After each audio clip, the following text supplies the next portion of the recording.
Hello, we just got done with our live show and everyone was asking me about the 10,000 cows that died in Kansas. I think it's been a little over a week ago, a week or 10 days. I can't remember the exact date for sure.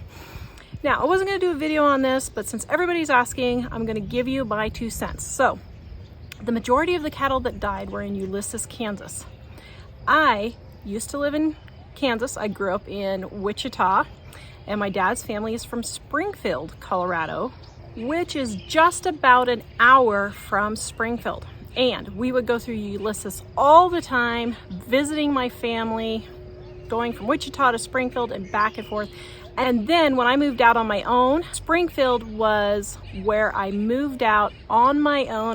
I lived in my great-grandparents' little rental house that they had, and I had all of the cattle in my backyard. So I'm no expert in cow management by any stretch of the imagination, but I do know a little bit just from living in the area. Now, I will tell you that, first of all, 10,000 cattle that died. They think that maybe that many died in all of Kansas, possibly, but they think that the number is actually closer to 2,000 in Ulysses at this feedlot. Now, do I think this is a conspiracy? No, I don't. Guys, cows die all the time. Do I think they were poisoned or the government's trying to shortchange our food supply? Out of the 30 million beef cattle that are in the United States every year, that's just a minute number in the amount of cows that die. But it's closer to 2,000. In Ulysses, they think about 2,000 died. Guys, these cows are fat. They're getting ready to be slaughtered. They have been fattening them up at the feedlot. It is not a stretch of the imagination to think that they basically died of heat stroke. I have lived out there. The wind continually blows. It never stops blowing. I mean, we're talking 330 days a year the wind blows out there. It never stops blowing. I don't know how the pioneer women did it. I can totally understand how the women went crazy. Some of them lost their minds just from listening to the wind all the time. So if it was really cool before, and then all of a sudden the temperature shot up, which it happens all the time out there. It happens all the time. And then the temperatures didn't get low and they had that extra added humidity in the air. It is very plausible that these cows did die from basically heat stroke. This is not some government conspiracy. Bill Gates is not trying to cut our food supply. It is just a freak of nature. Freak of natures happen all the time. I know cows die in blizzards all the time. As a matter of fact, there was one in 2013, I think maybe it's the same one that happened in Colorado, where in South Dakota, 7,000 head of cattle died in a blizzard. What happened? You're like, well, how can cows die in a blizzard?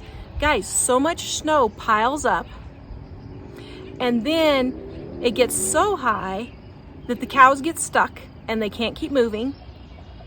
And then, even though most of the time they can make it, they basically get buried alive. Weather losses from cows are a very normal thing.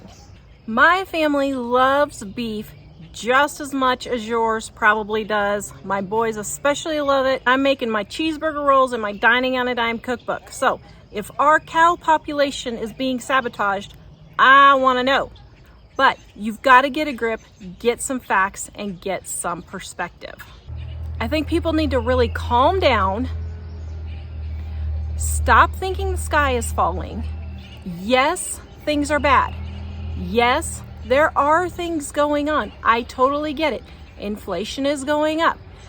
It is very obvious that the President of the United States has decided to completely ruin our economy by making the gas prices skyrocket. Is that a conspiracy? No, it's actually happening. But when you're going to be focusing on things that happen, focus on the facts and not just rumors and things you don't know anything about. Living in southeastern Colorado, let me tell you, that area of the country is probably some of the harshest weather you will find in the entire United States. It will literally go from 100 degrees one day down to below freezing the same day or the next day. It happens all the time. It is harsh weather, super high heat, winds blow all the time. It is just about as dry as you can get for any type of farming or ranching in the United States. It is harsh, harsh country. As a matter of fact, it's so funny because my family was always praying for moisture. Every mealtime, they were praying for moisture. And I kept thinking, it's dry land farming. Why are we praying for moisture? We know it's dry land farming. So, I love my family to death, but I just thought that was the dumbest thing ever to keep praying for moisture when you're living in an area that never has moisture. It's like going to the Sahara and saying we're praying for rain for our crops. I mean, it really is. And so, please focus on the facts, do some research, and stop just giving in to every conspiracy theory. I know there's things that are going on. I don't have my head buried in the sand, and this has nothing to do with that climate thing going around. It has nothing to do with poisoning, nothing to do with the government stopping our food supply. These cows just died. Like 400,000 die every year from the weather. Out of over 30 million cows, it's not a big deal. Might be a big deal to that farmer that was just getting ready to have them butchered and get the money from it. In the big scheme of things, it's not a big deal. Guys, go watch my Food Shortage Lies video. Give you more information on food processing plants and all of those things that everyone thinks is happening. Visit us at livingonadime.com. We'll see you guys next time.